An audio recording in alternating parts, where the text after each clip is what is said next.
कानपुर शहर के भीड़भाड़ में पूजा अपनी माँ गौरी के साथ साधारण जीवन जी रही थी। ऐसे ही एक दिन, देख तो पूजा, कितनी प्यारी लग रही हो ना। मैं यकीन ही नहीं होता कि कल मैं सबसे अमीर घर की दुल्हन बनूंगी और मेरी जिंदगी एकदम बदल जाएगी, क्योंकि मेरे गरीबी के दिन खत्म हो जाएंगे। सच में प्रीति, तू तो आज एकदम राजकुमारी लग रही है और मैं बहुत खुश हूँ कि तेरा सपना पूरा हो गया और कल से तेरी जिंदगी की नई शुरुआत होने वाली है। हाँ पूजा, अब तो मुझे किसी चीज की कोई कमी नहीं होगी। और तुझे पता है, मेरे पिता ने मेरे लिए पूरे 10 लाख रुपए दहेज दिए हैं और इसीलिए मैं इतने बड़े बिजनेसमैन के घर की बहू बनूंगी। अब तू ही देखना, दिन कैसे बदल जाते हैं। कभी हम दोनों मिट्टी के घर में खेला करती थी, पर अब तो मैं अपनी जिंदगी महलों में जीऊंगी। लेकिन एक मिनट, तेरे पिता के पास इतने पैसे कहाँ से आए प्रीति? अरे वो तो एक मजदूर है और उसी से घर चलाते हैं। हाँ पूजा, वो उन्होंने हमारी जमीन बेच दी और बाकी जो कुछ भी कर्जा लिया है वो उन्होंने बस मेरे लिए ही किया है, ताकि मैं आराम और खुशी से रह सकूं।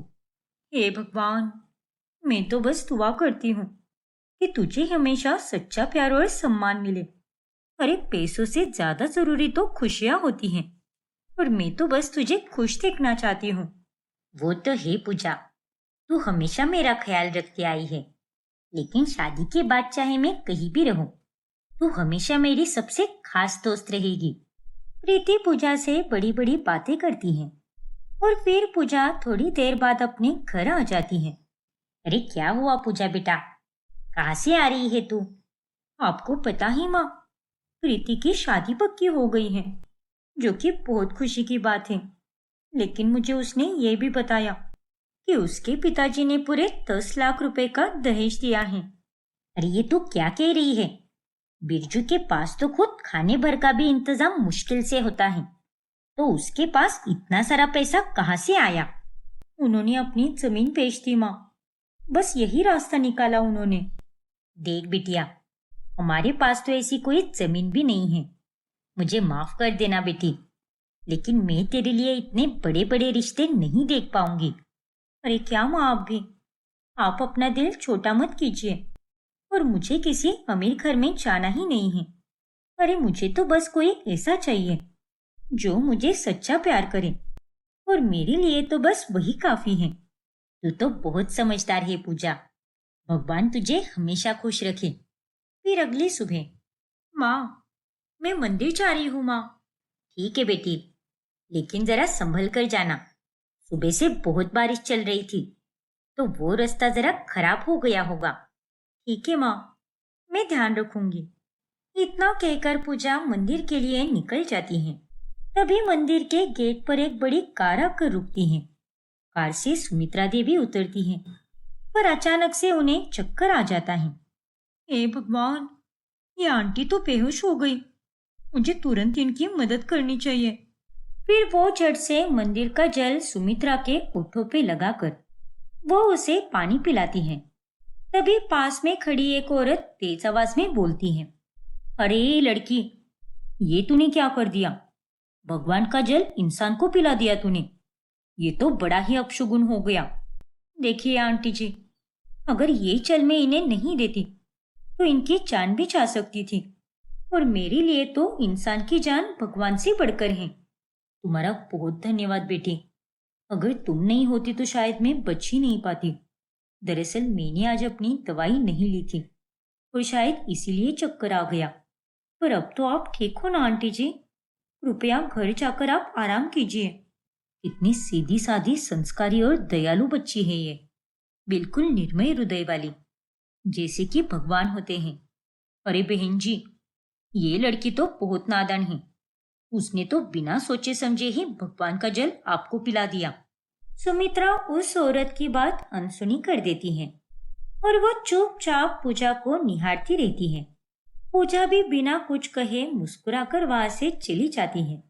फिर कुछ दिनों के बाद, राम राम मालकिन, मैंने कब से आपको बुलाया था और आप आज आ रहे हो? माफ कीजिए मालकिन, आज कई घरों में रिश्ते लेकर जाना था मुझे। और इसीलिए देरी हो गई। लेकिन आज तो मैं बहुत ही अच्छे अच्छे रिश्तों की तस्वीरें लाया हूँ।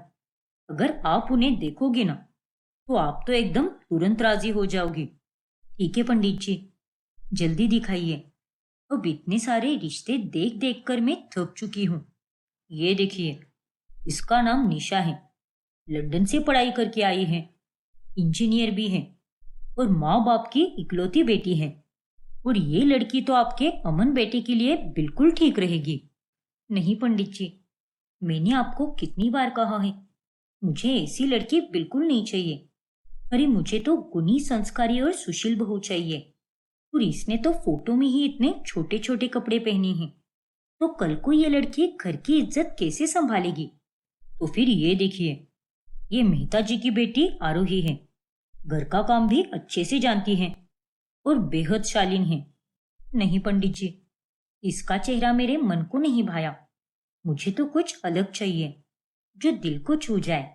फिर पंडित जी उन्हें और तस्वीरें दिखाने लगते हैं।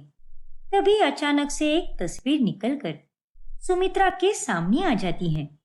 अरे, ये तो वही लड़की है जिसने मंदिर में मेरी जान बचाई थी। अरे नहीं मालकिन, इसे छोड़ दीजिए। यह आपके घर के बराबर की नहीं है। बहुत गरीब घर से हैं। एक माँ बेटी साथ में रहते हैं और खाने तक के लाले पड़ते हैं। ये आपके बिरादरी की नहीं है। शायद गलती से ये फोटो आ गया। ये आप क्या कह रहे हो पंडित जी? हमें बहू लानी है, तो उसके घर वालों से हमें क्या करना है? और एक बहू के लिए तो संस्कार और गुण मायने रखते हैं, ना कि दौलत। लेकिन मालकिन, मैं तो बस, देखिए पंडित जी, आप पूजा पाठ करते हो, तो आपके मुंह से ऐसी बातें शोभा नहीं देती। अमन के लिए मुझे वही बहू चाहिए जिसमें सच्चाई और इंसानियत हो। और ये लड़की तो वैसी ही है। तभी वहां पर अमन आ जाता है। अरे अच्छा हुआ जो तू आ गया बेटा। देख, पंडित जी बहुत रिश्ते दिखा चुके हैं, लेकिन मुझे उनमें से कोई पसंद नहीं आया। इसीलिए मैं इस पूजा को चुन रही हूँ। अब तू भी देख ले, तुझे इससे कोई दिक्कत तो नहीं ना? क्या माँ भी, आप मुझे अच्छे से जानती हो। मैं आपकी मर्जी के खिलाफ कभी नहीं जाऊंगा, क्योंकि मैं अच्छे से जानता हूँ कि आप जिसे भी पसंद करोगी वो मेरे लिए बेस्ट होगी। तो फिर तय रहा बेटा, तुम्हारी शादी पूजा से ही होगी। लेकिन एक आखिरी बार पूछ रही हूँ, तुम्हारे मन में अगर कोई लड़की हो तो बता दो मुझे, नहीं तो बाद में मुझे कोई चिक चिक नहीं चाहिए। अरे नहीं मम्मी, मेरे मन में कोई लड़की नहीं है। मैं तो आपकी खुशी में ही बहुत खुश हूँ। चलो, अब मुझे निकलना होगा, वरना मीटिंग के लिए देरी हो जाएगी। हर वक्त बस मीटिंग और मीटिंग। अरे कभी तो अपने बारे में भी सोच लिया कर। उसके लिए तो आप हो ना माँ। इतना कहकर अमन वहां से चला जाता है। वहीं दूसरी तरफ पूजा के घर में, पूजा बेटी, एक बहुत ही बुरी खबर है। तेरी वो सहेली प्रीति, वो अब इस दुनिया में नहीं रही बेटा। ये आप क्या कह रही हो माँ? नहीं नहीं, ऐसा नहीं हो सकता। अरे उसकी उम्र ही क्या थी? उसके ससुराल वाले लालची निकले बेटा, दहेज की मांगे बढ़ाते गए। बेचारे बिरजू ने तो जमीन बेचकर अपनी बेटी को विदा किया था, लेकिन फिर भी वो लोग मर्सिडीज मांग बैठे, तो गरीब बिरजू कहाँ से देता वो? इसलिए उन्होंने प्रीति को सीढ़ियों से गिरा दिया और ऊपर से दुनिया से ये कह दिया कि वो बस एक हादसा था। हे भगवान, ये सब क्या हो गया माँ? वो मेरी सबसे अच्छी सहेली थी, उसके साथ ऐसा नहीं होना चाहिए था माँ। देख बेटी, यही वजह से कहते हैं कि जितनी चादर हो उतने ही पैर फैलाने चाहिए। बिरजू ने अपनी औकात से बड़ा सपना देखा, पर अब तू ही देख कि उसका नतीजा क्या हुआ। जमीन भी गई और बेटी भी गई, और अब तो वो बेचारा कर्जे में डूब गया। मैंने तय कर लिया है माँ, मैं कभी किसी अमीर घर में शादी बिल्कुल नहीं करूंगी। मुझे ऐसा जीवन बिल्कुल नहीं चाहिए। मैं तो बस उसी घर में जाऊंगी जहां पर मुझे प्यार और सम्मान मिले, फिर चाहे वो गरीब ही क्यों ना हो। हाँ बेटा, तूने बिल्कुल सही कहा। और मैं भी तुझे ऐसे जल्लादों के घर कभी नहीं भेजूंगी। तुम्हारे लिए तो मैं अपनी ही बिरादरी का एक अच्छा और सुशील लड़का ढूंढूंगी। तभी अचानक से घर के बाहर एक बड़ी सी कार आती है। अरे, ये इतनी बड़ी गाड़ी हमारे दरवाजे के बाहर क्या कर रही है? लगता है कोई शहर से आया होगा माँ, और यहाँ आकर रास्ता भूल गया होगा। मैं जाकर देखती हूँ। राम राम बेटी, पहचाना मुझे? मंदिर में जिस दिन तुमने मेरी मदद की थी, उस दिन से मैं तुम्हें भूल ही नहीं पाई। अरे आंटी जी, आप आइए ना, अंदर आइए। फिर सुमित्रा अंदर आती है और गौरी उन्हें देखकर हैरान रह जाती है। अरे बहन जी, आप जैसे बड़े लोग हमारे छोटे से घर में कैसे आ गए? बताइए, हम आपकी क्या सेवा कर सकते हैं? सेवा की कोई जरूरत नहीं है बहन जी। मैं तो यहाँ पर एक रिश्ते की बात करने आई हूँ। रिश्ता? किसका रिश्ता? आपकी बेटी का रिश्ता, वो भी मेरे बेटे अमन के साथ। मैं आपकी बेटी को अपने घर की बहू बनाना चाहती हूँ। अरे नहीं बहन जी, आप गलत सोच रही हो। हम लोग बहुत गरीब हैं। हमारे पास ना तो जमीन है और ना ही कोई दहेज देने की ताकत। हम लोग आपकी बराबरी कभी नहीं कर पाएंगे। अरे नहीं गौरी बहन, आप गलत सोच रही हो। मैं दहेज के लिए नहीं आई हूँ। मैंने पूजा का दिल और उसकी सच्चाई देखी है। बहुत ही गुणी लड़की है ये, और इसीलिए मैं यहाँ पर आई हूँ। लेकिन आंटी जी, मैं तो एक साधारण सी लड़की हूँ। आपके बेटे के लायक बिल्कुल नहीं हूँ। लायक रुपयों से नहीं होता बेटी, दिल और संस्कार से होता है, और तुम उसमें सबसे आगे हो। और बहन जी, मुझे दहेज में कुछ भी नहीं चाहिए। बस आप अपनी बेटी को एक जोड़ी कपड़े में भेज दो, वही बहुत है मेरे लिए। ठीक है बहन जी, अगर आप इतनी जिद कर रही हो तो मैं मना नहीं करूंगी। मुझे ये रिश्ता मंजूर है। फिर कुछ ही दिनों में पूजा की शादी अमन से हो जाती है। जब पहली बार पूजा अमन के घर आती है, तब बड़ा सा कमरा देखकर वो जमीन पर बैठ जाती है। अरे पूजा, तुम इस तरह जमीन पर क्यों बैठी हो? ठीक तो हो ना तुम? हाँ, मैं बिल्कुल ठीक हूँ। लेकिन मैं तो ये सोच रही थी कि कहीं बिस्तर पर अगर मैं गलत ढंग से बैठ जाऊंगी तो आपको उस बात का बुरा ना लग जाए, इसीलिए मैं नीचे ही बैठ गई। अरे क्या तुम भी पूजा, तुम क्या मुझे वो हर वक्त डांटने वाला खड़ूस आदमी समझ रही हो क्या? अरे मैं तुम्हारा पति हूँ और दोस्त बनकर रहना चाहता हूँ। आओ, ऊपर आकर आराम से बैठो। फिर अमन उसका हाथ पकड़कर बिस्तर पर बिठाता है। दरअसल इससे पहले हम दोनों की ठीक से बात ही नहीं हुई, इसीलिए मुझे थोड़ी घबराहट हो रही थी। तो चलो, आज से ही शुरू करते हैं ना। अभी हम आराम से बात करेंगे और खूब हंसी मजाक करेंगे, जैसे कि हम दोनों बचपन के दोस्त हों। चलेगा ना? आपसे बात करके मुझे बहुत अच्छा लग रहा है, लेकिन दिल में एक डर भी है। मेरी सहेली प्रीति के साथ उसके ससुराल वालों ने बहुत बुरा किया। दहेज के लिए उसे मार डाला। इसीलिए मुझे भी हमेशा डर लगा रहता है कि कहीं मेरे साथ भी कुछ। देखो पूजा, एक बात मैं तुम्हें साफ साफ कह देता हूँ कि मैं जितना कमा लेता हूँ उसमें हम दोनों आराम से जी सकते हैं, और इसीलिए तुम्हें मुझे कोई दहेज देने की कोई जरूरत नहीं है।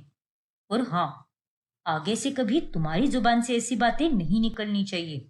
तुम्हें यहाँ पर सिर्फ प्यार और इज्जत ही मिलेगी, समझी? सच में? आपने तो मेरा डर ही निकाल दिया। अब बस ये टेंशन छोड़ दो। अरे तुम मेरी पत्नी हो, मेरा परिवार हो, और मैं तुमसे वादा करता हूँ कि मैं तुम्हें हमेशा खुश रखूंगा। चलो, अब बहुत बातें हो गई। कल तुम्हारी पहली रसोई की रस्म है ना, तो घर में बहुत मेहमान भी आएंगे, और अब तो तुम्हें आराम भी करना होगा। हाँ, वो तो है, लेकिन आपकी बातों से मेरे दिल को बहुत सुकून मिला। फिर पूजा सुबह के 4 बजे उठती है। अरे बाप रे, बहुत लेट हो गया मुझे। मुझे जल्दी से अपनी पहली रसोई की रस्म शुरू करनी होगी। सब्जी बनानी है। पता नहीं माँ जी को क्या पसंद आता है। कहीं पहले ही दिन वो मुझ पर गुस्सा ना हो जाए। फिर पूजा किचन में जाती है। हे भगवान, पता नहीं मैं खाना यहाँ पर कैसे बनाऊंगी। ना तो यहाँ पर गैस है, ना ही मिट्टी का चूल्हा। पता नहीं इस बर्तन में क्या रखा है। अभी देखती हूँ। जैसे ही पूजा उस बर्तन को उठाती है, वो फर्श पर गिरकर टूट जाता है। और तभी वहां पर सुमित्रा आती है। अरे क्या हुआ बहू, कैसी आवाज थी ये? माफ कर दीजिए मम्मी जी, वो गलती से बर्तन टूट गया। मैंने जानबूझकर कुछ भी नहीं किया और आइंदा से मैं ऐसी कोई गलती नहीं करूंगी। लेकिन प्लीज मम्मी जी, मुझे कोई सजा मत देना। अरे क्या तू भी बहू, इतना क्यों घबरा रही है तू? और इतनी सुबह सुबह तू क्यों उठी है? और मैंने तो तुझे बस ये पूछा कि तू किचन में क्या कर रही है। अरे हमारे घर में कितने नौकर चाकर हैं, तो सारा खाना तो वही बनाते हैं ना। नहीं मम्मी जी, आज मेरी पहली रसोई है, इसीलिए आज का खाना तो मैं ही बनाऊंगी। लेकिन यहाँ पर तो कोई गैस भी नहीं है और ना ही मिट्टी का चूल्हा। पता नहीं इस पर खाना कैसे बनता है। ये तो इंडस्ट्रियल गैस है बहू, इसी पर बनता है खाना। पर मुझे तो इस पर बनाना नहीं आता माँ जी, और मैंने तो कभी आज तक ऐसा कुछ देखा भी नहीं। कोई बात नहीं बेटा, मैं हूं ना, मैं सिखा दूंगी तुम्हें। चलो। फिर सुमित्रा पूजा को सब कुछ सिखाती है और जल्दी ही खाना बनाकर वो उसे डाइनिंग टेबल पर सजा देती है। तभी उसकी माँ का फोन आता है। 2 दिन हो गए बेटा, लेकिन तूने तो मुझे कोई फोन ही नहीं किया। मैं तो बहुत डर गई थी। वहां पर सब कुछ ठीक तो है ना? तुम्हारे साथ कोई दिक्कत तो नहीं हो रही ना? अरे नहीं माँ, मैं यहाँ पर बिल्कुल ठीक हूँ। यहाँ पर सभी लोग बहुत अच्छे हैं और मेरी सासू माँ तो बिल्कुल आप ही की तरह हैं। वो मुझसे बहुत प्यार करती हैं। अभी अभी उन्होंने मुझे सब कुछ समझा दिया। खाना बनाने में तो उन्होंने ही मेरी मदद की। सच में बेटा? चलो अच्छा है, ये सुनकर मेरे दिल को राहत मिली। वरना मैं तो ये सोच रही थी कि तू किसी परेशानी में ना हो। मैं आपकी चिंता समझ सकती हूँ माँ, लेकिन सभी अमीर लोग पूरे नहीं होते और ये लोग जितने पैसों से अमीर हैं उतने ही दिल से भी अमीर है माँ। और अब तो मुझे ये लगता है कि शायद पिछले जन्म में मैंने जरूर कोई पुण्य का काम किया होगा, जो मुझे इतना अच्छा पति और अच्छी सास मिली है माँ। पूजा मुस्कुराते हुए फोन काटती है और उसके चेहरे पर सुकून और खुशी साफ साफ झलकती है। प्रियंका और सिमरन दोनों ही अपनी माँ शीला को मना रही होती है। अरे माँ, आप इस रिश्ते को मना क्यों कर रही हो? जब हमें ही इससे कोई परेशानी नहीं है तो आपको क्या परेशानी हो रही है? अरे लेकिन तुम दोनों क्यों नहीं समझ रही? वहां पर 50 मर्द है और 50 मर्द वाला ससुराल तुम्हें जचेगा ही नहीं। तुम दोनों की हालत खराब हो जाएगी। अरे अभी बोलने में तो तुम्हें कोई दिक्कत नहीं हो रही, लेकिन जब तुम दोनों वहां पर जाओगी ना, तब तुम्हें मेरी बात समझ आएगी। देखिए माँ, हमें आपकी चिंता समझ आ रही है, लेकिन आप ही तो हमेशा कहती हो ना कि लड़का अगर अच्छा मिल जाए तो उससे शादी करने में कोई परेशानी नहीं होनी चाहिए। और लड़का तो अच्छा है, लेकिन उसके परिवार का क्या करे, उसके बारे में तुम दोनों क्यों नहीं सोच रहे? देखिए माँ, वहां पर कोई औरत नहीं होगी, ना सास ना ननद ना बुआ, कोई भी औरत नहीं होगी वहां पर। इसलिए हम दोनों तो वहां पर बिना कलेश के रह सकते हैं, क्योंकि आपको तो पता ही है ना कि आदमी लोग ज्यादा चिकचिक नहीं करते और जितना भी कलेश करना होता है वो तो सारी औरतें ही करती हैं। हाँ बेटा, तेरी बात तो सही है, लेकिन लेकिन वेकिन कुछ नहीं माँ।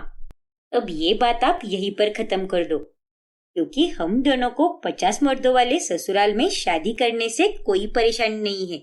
अपनी दोनों बेटियों की जिद के आगे शीला कुछ भी नहीं कर पाती और फिर कुछ ही दिनों में वो दोनों शादी करके अपने ससुराल चली जाती है। हे भगवान, यह तो सच में एक भी औरत नहीं है, और तो और हमारी शादी में भी कोई औरत नहीं आई थी, और यहाँ पर तो कोई हमारा स्वागत भी नहीं कर रहा।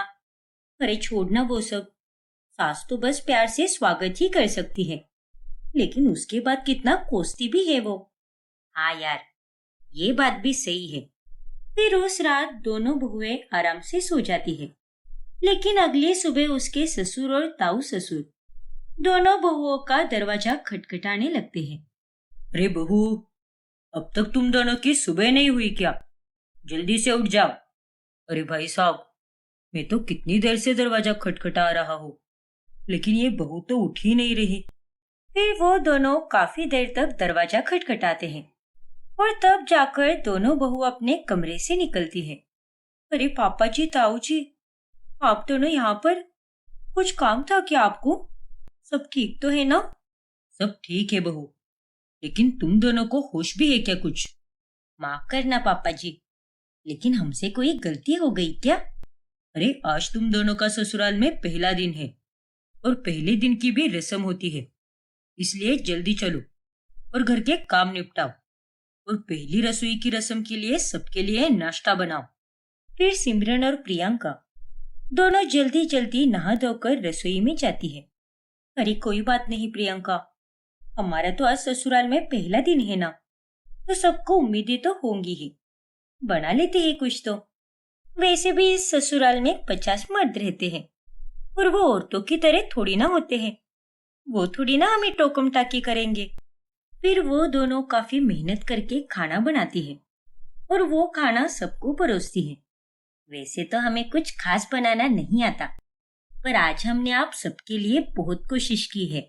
हाँ हाँ, वो तो दिख ही रहा है कि तुम दोनों को खाना बनाना नहीं आता। अरे क्या हुआ दादाजी, आप ऐसे क्यों बोल रहे हो? अरे दाल में बस नमक है और सब्जी में है भी या नहीं ये भी पता नहीं चल रहा। मैं तो शुगर का मरीज हूँ और तुमने तो मुझे इतनी मीठी खीर दे दी, लगता है तुम दोनों सीधे मुझे परलोक भेजकर ही मानोगी। माफ करना दादाजी, वो खाना हमने चखा नहीं था ना, लेकिन आगे से हम और ध्यान देंगे। देखो बहुओं, आज तो गलती हो गई, लेकिन आगे से ऐसी गलती नहीं होनी चाहिए। एक तो आज हमने कितनी मेहनत से खाना बनाया और सबने इसमें कमियां भी निकाल ली, लेकिन कोई भी इस बात पर ध्यान ही नहीं दे रहा कि हम दोनों की तो आज पहली रसोई की रस्म है, तो बहुओं को कुछ शगुन भी देना होता है। सिमरन और प्रियंका अपने 50 मर्द वाले ससुराल में एडजस्ट करने की बहुत कोशिश करती है। फिर कुछ दिनों के बाद जब वो दोनों आराम कर रही होती है, तभी वहां पर उसके चाचा जी आते हैं। अरे तुम दोनों यहाँ पर आराम क्यों कर रही हो? घर के काम धंधे सब हो गए क्या? जी चाचा जी, सब काम हो गए, लेकिन क्या हुआ, आपको कुछ चाहिए था क्या? तुम दोनों जरा मेरे साथ ऊपर आना। फिर वो तीनों छत पर जाते हैं। जी चाचा जी, कहिए, आपने हमें छत पर क्यों आने के लिए कहा? क्योंकि मुझे तुम्हें छत दिखानी है। अरे छत को कभी साफ नहीं करती क्या तुम दोनों? हाँ चाचा जी, करते हैं हम साफ, लेकिन इसे देखकर तो ऐसा बिल्कुल नहीं लग रहा। चलो अब जल्दी से इसे साफ करो। पर क्यों चाचा जी, अभी तो हमें छत पर कोई भी काम नहीं है, ना तो हमें गेहूं सुखाने हैं या फिर कोई दूसरा काम है जो छत पर ही होना चाहिए, तो फिर इसे अभी साफ करने की क्या जरूरत है? और घर को तो हम साफ रखते ही है ना, तो वो नहीं दिखता क्या आपको? अरे अगर छत पर कोई काम नहीं है तो तुम सफाई भी नहीं करोगी क्या? देखो, हमारे घर में ऐसी कामचोरी कोई नहीं करता। घर में साफ सफाई का बहुत अच्छे से ध्यान रखना चाहिए, क्योंकि घर साफ रहेगा तभी लक्ष्मी माता प्रसन्न होगी। इसलिए चलो और जल्दी से सफाई करो। माफ करना चाचा जी, लेकिन ये गलत बात है। अरे एक तो वैसे भी 50 मर्दों वाले ससुराल में हम लोग कितना काम कर रहे हैं, जिसकी वजह से हमें बहुत तकलीफ भी हो रही है। काम करने में तो कोई हमें मदद भी नहीं करता, और आप हो कि हमारा काम और बढ़ा रहे हो, और जिस चीज की अभी कोई जरूरत भी नहीं है उस चीज के पीछे आप क्यों पड़े हो? और अगर आपको ये लगता है कि ये छत साफ नहीं है, तो मैं तो ये कहती हूँ कि ये इतनी गंदी भी नहीं है कि इसे साफ किया जाए। अच्छा, तो ये बात है। अरे ऐसे तो 4 दिन खाना नहीं खाएंगे तब भी कोई नहीं मरेगा, तो फिर हम रोज रोज खाना क्यों खाते हैं? देखो, उससे ज्यादा बहस मत करो और जितना बोला गया है उतना ही करो। फिर वो दोनों चुपचाप अपना काम करने लगती है, जिस कारण वो काफी परेशान भी हो जाती है। फिर कुछ दिनों के बाद, देखिए पापा जी, ये हमारा 50 मर्दों वाला ससुराल है। ऊपर से काम करने के लिए सिर्फ हम दोनों ही हैं। अब इतना बड़ा परिवार है और आप सब आदमी लोग कितना ज्यादा खाना भी खाते हो, तो हम दोनों को काम कर करके बहुत थकान होती है। एक काम करते हैं ना, हम कोई एक काम वाली रख लेते हैं जिससे हमारी थोड़ी मदद भी हो जाएगी। ये तुम क्या बात कर रही हो बहू? जब तुम दोनों यहाँ पर हो तो काम वाली बाई की क्या जरूरत है? अरे तुम्हें पता भी है क्या, जब तुम दोनों यहाँ पर नहीं थी तो घर के सारे काम अच्छे से हो रहे थे, किसी को कोई तकलीफ भी नहीं थी और किसी के भी काम में कोई कमी नहीं आ रही थी। लेकिन तुम दोनों जब से घर में आई हो तब से घर के हर एक चीज में कमी आ रही है। पर वो हम है कि तुम्हें कुछ भी नहीं बोलते और तुम हो कि काम वाली रखना चाहती हो। नहीं नहीं, हम कोई काम वाली नहीं रखेंगे। सही है पापा जी। अरे अब तो आप लोगों को हम मिल गए हैं ना, जो घर का सारा काम मुफ्त में करती है। अरे काम वाली बाई तो वैसे भी काम करके पैसे लेती है, लेकिन हम दोनों तो यहाँ पर मुफ्त में काम किए जा रही है। सच में कितने मतलबी लोग हैं ये। जैसे जैसे दिन गुजरते हैं वैसे वैसे दोनों बहुओं का पारा बढ़ता ही जाता है और बहुत ज्यादा काम करने के कारण दोनों देवरानी और जेठानी की हालत खराब हो जाती है। मेरी तो कमर में बहुत ज्यादा दर्द हो रहा है, इसीलिए आज का खाना मैं नहीं बना पाऊंगी दीदी, आप ही बना लेना। अरे नहीं प्रियंका, मैं अकेली इतना सारा काम बिल्कुल भी नहीं कर पाऊंगी। ये तो मेरे बस की बात ही नहीं है। देखो, तुम मायके में मेरी छोटी बहन थी ना, और यहाँ पर मेरी देवरानी हूँ, इसलिए मेरे आगे बहस करना ही मत। फिर वो दोनों देवरानी और जेठानी थकी हारी हालत में घर के काम करने लगती है। फिर कुछ दिनों के बाद मनोज प्रियंका को बाथरूम दिखाता है।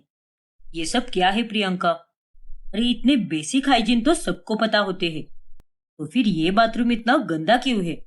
साफ ही तो है बाथरूम, मैंने कपड़े धोने के बाद खुद अपने हाथों से साफ किया था। अरे अगर तुम इसे साफ बाथरूम कहती हो तो देख लो कितनी बुरी हालत है। देखिए भाई साहब, मैं सच कह रही हूँ, मैंने सच में इस बाथरूम को घिस घिस कर साफ किया है, और इतने साफ बाथरूम को भी आप गंदा कैसे बोल सकते हो? अरे जो है ही नहीं वो तो आप अच्छे से देख पा रहे हो, लेकिन मेरी यहाँ पर कमर टूट रही है, वो नहीं दिखता क्या आपको? ये सब कहने का कोई मतलब नहीं है। देखो, काम तो हर किसी को करना ही पड़ेगा। हम लोग तो बाहर का काम देखते हैं और तुम दोनों बहू घर का काम देखती हो, और हम लोग अगर बाहर के काम में कोई कमी नहीं रख रहे हैं तो तुम दोनों घर के काम में कमी कैसे रख सकती हो? इसलिए मुझे कोई बहाना नहीं चाहिए और जल्दी से इसे साफ करो, वरना मैं मामा जी से बात करता हूँ कि तुम दोनों तो बिना बात के हर वक्त बहाना ही देती रहती हो। घर वालों के इस व्यवहार के कारण अब वो दोनों बहुएं कुछ ज्यादा ही परेशान हो जाती है। पापा जी, चाचा जी, वो क्या है ना, वॉशिंग मशीन खराब हो गई है, तो आप अपने कपड़े खुद ही धो लीजिए। अरे ये तुम क्या कह रही हो? अगर घर में बहू है तो हमें कपड़े धोने की क्या जरूरत है? तुम खुद ही हमारे कपड़े धोकर रख दो ना। अरे आप लोग ये क्या कह रहे हो? अरे हम दोनों देवरानी जेठानी 50 आदमियों के कपड़े कैसे धो पाएंगे? अरे तुम दोनों बार बार यही क्यों कहती रहती हो कि हम इतने आदमियों का काम कैसे करें? अरे हम कोई बाहर वाले हैं क्या? तुम्हारा अपना परिवार ही है ना, और हमारा काम अगर तुम नहीं करोगी तो कौन करेगा?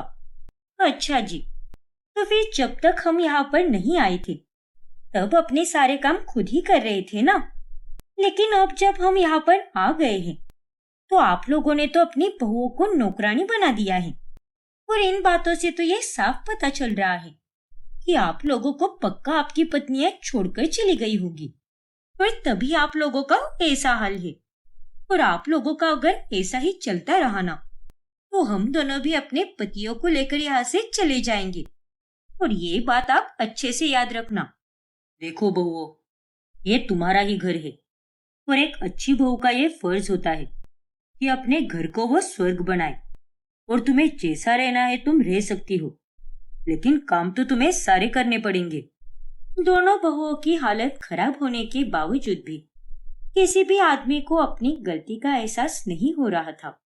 अरे दीदी, अब बहुत हो गया, मुझे नहीं पता था कि ये 50 मर्दों वाला ससुराल ऐसा निकलेगा। मुझे तो ये लगा था कि यहाँ पर तो हमें कोई परेशानी भी नहीं होगी, लेकिन यहाँ पर तो सब उल्टा ही है। हम दोनों कितने परेशान हो गए हैं। और दुख की बात तो ये है कि यहाँ पर हमारी परेशानी समझने वाला भी कोई नहीं है। हाँ प्रियंका, तुम सही कह रहे हो। अरे मेरा तो सर शरीर सब कुछ कितना दुख रहा है, और अपना ये दुख मैं किसी को बता भी नहीं पा रही। और इस हालत में अगर मैं पापा जी को बोल दूं कि मेरे सर में दर्द हो रहा है, इसीलिए आज मैं चाय नहीं बना पाऊंगी, तो वो नहीं मानेंगे। उनको तो बस अपनी चाय से मतलब है। फिर हम यहाँ पर जिए या मरे, इन लोगों को तो इससे कोई फर्क भी नहीं पड़ता। लेकिन हम दोनों तो एक दूसरे को समझ रहे हैं ना दीदी, और इसीलिए मुझे तो अब यही लगता है कि हर घर में औरतों का होना बहुत जरूरी होता है। फिर वो दोनों बहुएं कुछ ज्यादा नहीं बोलती और घर में भी वो चुप ही रहती है। फिर कुछ दिनों के बाद प्रियंका की तबीयत खराब हो जाती है, और जब वो आराम कर रही होती है तभी अब तो मुझे यकीन हो गया है कि ये 50 मर्दों वाले ससुराल में आराम तो मुझे तबीयत खराब होने पर ही मिलेगा। प्रियंका आराम कर ही रही होती है कि तभी उसके कमरे में चाचा और ससुर आते हैं। देखो प्रियंका बहू, सिमरन बहू तो खाना बना रही है, तो तब तक तुम घर को धो दो ना। आज बाहर तो बहुत हवा चली थी, इसलिए घर में बहुत धूल मिट्टी हो गई है। लेकिन मेरी तबीयत ठीक नहीं है चाचा जी, इसीलिए मैं काम नहीं कर पाऊंगी। अरे कैसे नहीं कर पाओगी? इतना तो आराम कर ही लिया ना तुमने, तो अब जरा इस बिस्तर से उठो और घर की जिम्मेदारी लो। वो दोनों प्रियंका पर दबाव बना ही रही होती है कि तभी वहां पर प्रियंका का पति और सिमरन आ जाते हैं। ये सब क्या हो रहा है? आप प्रियंका को काम करने के लिए क्यों कह रहे हो? क्योंकि काम करना भी जरूरी है। बस बहुत हो गया। अरे 50 मर्दों वाले ससुराल में आज तक कभी औरतों की इज्जत नहीं की गई, और इसीलिए यहाँ पर हम दोनों के अलावा कोई औरत भी नहीं बची है। और आप लोगों की हरकतें देखकर तो यही लग रहा है कि अब हम दोनों को भी यहाँ से चले जाना चाहिए। और अब की बार बाकी औरतों की तरह ये अकेली नहीं जाएगी, उनके साथ उनके पति भी जाएंगे। बाकी आप सोच लीजिए। और नहीं तो क्या। अरे आप लोग कितने कठोर हो। घर में बहू बेटी की परवाह है कि नहीं आपको? औरतों से ही घर रोशन होता है, लेकिन आप लोगों ने तो अपने हाथों से सब कुछ खराब कर दिया। इसीलिए आप लोगों की बीवी अभी आपको छोड़कर चली गई। उन तीनों की ये बातें सुनकर सबको अपनी गलती का एहसास हो जाता है, और तब जाकर वो अपनी पत्नियों से माफी मांगते हैं और उन्हें वापस घर लेकर आते हैं। बाप रे, फरवरी का महीना चल रहा है, फिर भी ये सुबह की ठंड कुल्फी जमा देती है। अरे बहू, कहाँ मर गई तू? क्या हुआ माँ? क्यों सुबह सुबह मरने मरने की बातें कर रही हो? स्वाति चाय और नाश्ता बना रही है, आती ही होगी। अरे ऐसा क्या बना रही है वो नाश्ते में जो उसे इतना समय लग रहा है? उतने में वहां पर स्वाति चाय और नाश्ता लेकर आती है। नाश्ता तैयार है माँ जी, गर्मा गर्म ब्रेड पकोड़े। चल चल, अपनी ये नौटंकी बंद कर और जल्दी से परोस दे। बहुत भूख लगी है मुझे, ऊपर से ये जानलेवा ठंड। गर्मा गर्म खाऊंगी तो कुछ अच्छा लगेगा। वाह स्वाति, क्या कमाल की ब्रेड पकोड़े बनाए हैं तुमने, मजा ही आ गया। है ना माँ? हाँ हाँ, अच्छा ही बना है, पर इससे अच्छा तो मैं बनाती हूँ। पर फिर भी इसने कोशिश अच्छी की है। कोई बात नहीं माँ जी, आप तो बस खाने का ही काम कीजिए, क्योंकि आप कभी दूसरों की तारीफ कर ही नहीं पाओगी, क्योंकि दूसरे आपसे आगे जाए ये आपसे बर्दाश्त थोड़ी होगा। चुप रे बहू, सुबह सुबह दिमाग का दही मत कर, और जाकर और ब्रेड पकोड़े बना और अपनी हद में रह। आजकल तेरी जबान बहुत चलने लगी है। स्वाति अब ऐसे ही अक्सर नाश्ते में ब्रेड पकोड़े बनाया करती है। शुरुआती के कुछ दिनों तक वसुंधरा और केतन उसे चुपचाप खाते हैं, पर लगातार वही खाना खाने के कारण वो दोनों भी अब ऊब जाते हैं। अरे ओ बेवकूफ औरत, ये क्या रोज रोज ब्रेड पकोड़े बनाती रहती है तू? अरे तेरी अक्ल क्या घास चढ़ने गई है क्या? और नहीं तो क्या स्वाति, अरे सुबह सुबह ब्रेड पकोड़े खाकर हम पक गए हैं। कुछ अलग भी बनाया करो ना।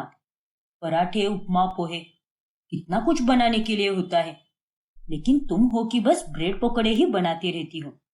अरे बाबा, जानती हूँ मैं, लेकिन अब कुछ दिनों के बाद ठंड चली जाएगी। फिर गर्मी में ये सब खाने नहीं मिलेगा। और तुम्हें तो पता ही है कि ब्रेड पकोड़े मेरा कितना फेवरेट है। इसलिए जब तक ठंड है, मैं इसे खाने का पूरा मजा उठाऊंगी। देख बहू, ये सारे फालतू की मजाक तू ही उठाती बैठ। लेकिन हम लोग तेरी तरह इस ब्रेड पकोड़े के पीछे इतने पागल नहीं हैं। इसलिए कल से तू रोजाना नाश्ते में अलग अलग पकवान बनाया करेगी, वरना मुझसे बुरा और कोई नहीं होगा। पर माँ जी। नहीं स्वाति, माँ ने कह दिया सो कह दिया। जरा उनकी बात भी माना करो ना। हर बार ऐसे अपनी चलाना सही नहीं है। केतन की बात सुनकर स्वाति चुप हो जाती है और अगले दिन वो अलग अलग प्रकार के पकवान बनाती है। चलो अच्छा है, आज बढ़िया से पराठे खाने मिलेंगे। लेकिन ये क्या? अरे पगलेट, अब जब तूने पराठे बनाए हैं तो तू ये ब्रेड पकोड़े क्यों खा रही है?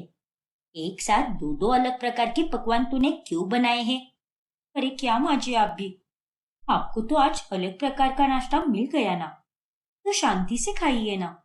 और मुझे ये ब्रेड पकोड़े खाने थे, इसलिए मैंने बनाया है। तेरे पिताजी ने दहेज में तेल और बेसन की फैक्ट्री दी है क्या, जो तू ये सारा सामान पानी की तरह इस्तेमाल कर रही है? दिन रात बस ब्रेड पकोड़े ही ठूसती रहती है।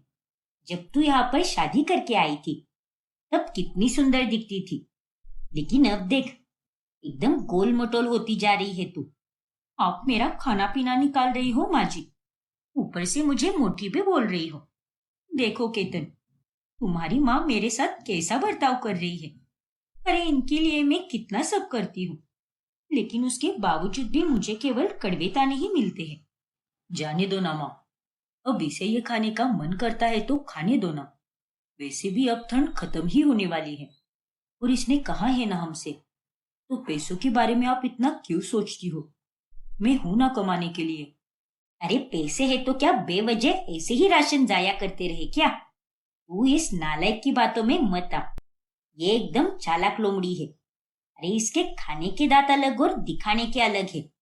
और अब तू ही बता कि कौन इस तरह रोज रोज तली भुनी चीजें बनाकर खाता है? मैं समझ सकता हूँ माँ, लेकिन ये थोड़ी ना रोज रोज खाएगी। अब फरवरी के बाद तो गर्मी ही शुरू हो जाएगी ना। मुझे तो इस पर कोई भरोसा नहीं है। अरे इतना तला हुआ खा खा कर इसकी सेहत भी खराब हो सकती है, और सुबह से लेकर रात तक ये तो बस रसोई में जा जाकर ब्रेड पकौड़े ही खाती रहती है। अरे अभी तो इसे ये सब खाने में मजा आ रहा है, लेकिन इसके बाद में बुरे नतीजे हो सकते हैं, और तभी इसे समझ आएगा। बस कीजिए माँ जी, आज तक मैंने आपकी जितनी बुज़दिल औरत नहीं देखी। मुझे आपसे ये उम्मीद नहीं थी कि आप मेरे खाने पीने तक उतर जाओगी, और आपने ये सारी बातें बोलकर मेरा दिल बहुत दुखाया है। और अब से मैं इस घर में ब्रेड पकोड़े तो क्या, अन्न का एक निवाला भी नहीं खाऊंगी। बस अब बहुत हो गया, मैं और आप दोनों का नहीं सुन सकती। इतना कहते हुए स्वाति वहां से चली जाती है, और वो बाहर जाकर ठेले पर ढेरों ब्रेड पकोड़े खाती है। अब मुझे जानबूझकर घर पर भूखा रहना ही होगा, ताकि माची और केतन मुझ पर दया करे और रोजाना मुझे ये ब्रेड पकोड़े बनाने दे। वरना इनका अगर ऐसे ही चलता रहा तो ये दोनों तो मुझे ब्रेड पकोड़े खाने ही नहीं देंगे। स्वाति को अब भूखा देखकर वसुंधरा और केतन को अच्छा नहीं लगता, और फिर बाद में, ये ले बहू, खा ले अपने ब्रेड पकोड़े, लेकिन ऐसे भूखी मत बैठ। नहीं माँ जी, मुझे ये सब नहीं चाहिए, लेकर जाइए इसे। अरे ओ ओवर एक्टिंग की दुकान, मैं तुझे ज्यादा मस्का पॉलिश नहीं लगाने वाली। चुपचाप खा ले इसे, वरना मैं खुद से ही इसे तेरे मुंह में ठूस दूंगी। समझी कि नहीं? और अपना गुस्सा इसे खाने पर मत निकाला कर। और हाँ, ठंड खत्म होने तक अगर तुझे ब्रेड पकोड़े खाने हैं तो तू खा सकती है, मुझे कोई दिक्कत नहीं है। बस कम मात्रा में खाना, क्योंकि इससे तुझे गैस, पेट दर्द और कई सारी दिक्कतें हो सकती है। ठीक है माँ जी, थैंक यू सो मच। फिर वसुंधरा वहां से चली जाती है। आखिरकार मेरी चाल कामयाब हो ही गई। ठंड तो बस एक बहाना है। अब देखना, ऐसे ही रोजाना ड्रामा कर करके मैं इन लोगों को उल्लू बनाया करूंगी। और अब तो मुझे ब्रेड पकोड़े खाने से कोई नहीं रोक सकता। अब वापस अगले दिन से स्वाति फिर से रोजाना ब्रेड पकोड़े बनाने लगती है। फरवरी से मार्च का महीना शुरू हो जाता है। गर्मियां भी दस्तक देने लगती है, पर फिर भी स्वाति ब्रेड पकोड़े बनाना बंद नहीं करती। हे भगवान, अरे एक तो कितनी गर्मी पड़ी है और ऊपर से तूने ये पकोड़े बना बनाकर घर में कितना धुआं फैलाया है। और आज तो तूने हद ही कर दी। कितने तरह तरह के पकोड़े बनाए हैं तूने। हाँ माँ जी, ये मेरा आज का स्टॉक है। प्याज, पनीर, आलू और पालक सबके पकोड़े बनाए हैं मैंने। और मैं इसे हर एक घंटे के बाद खाऊंगी। बहुत मजा आएगा। लेकिन आप चिंता मत कीजिए, आपके लिए भी बनाए हैं मैंने।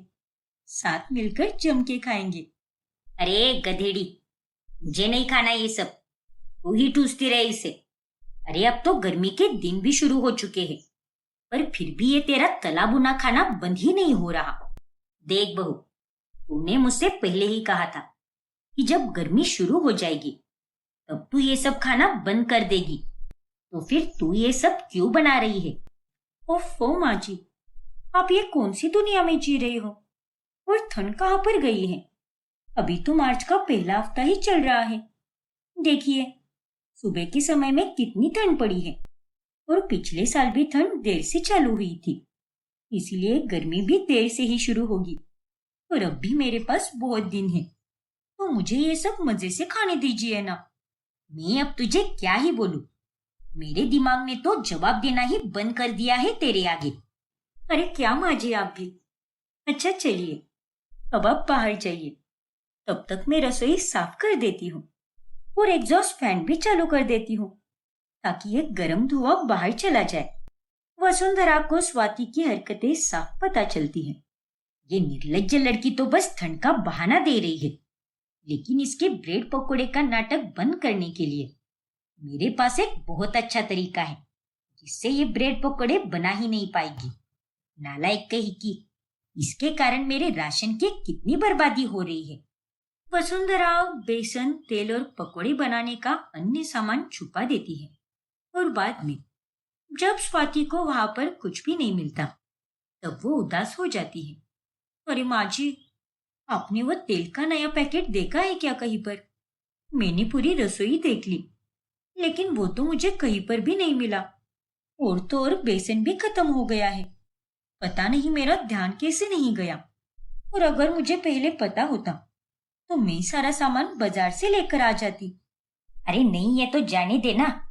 वहां फ्रिज में एक कटोरी में थोड़ा सा तेल रखा है, उससे ही बना दे रोटियां और जल्दी से खाना परोस।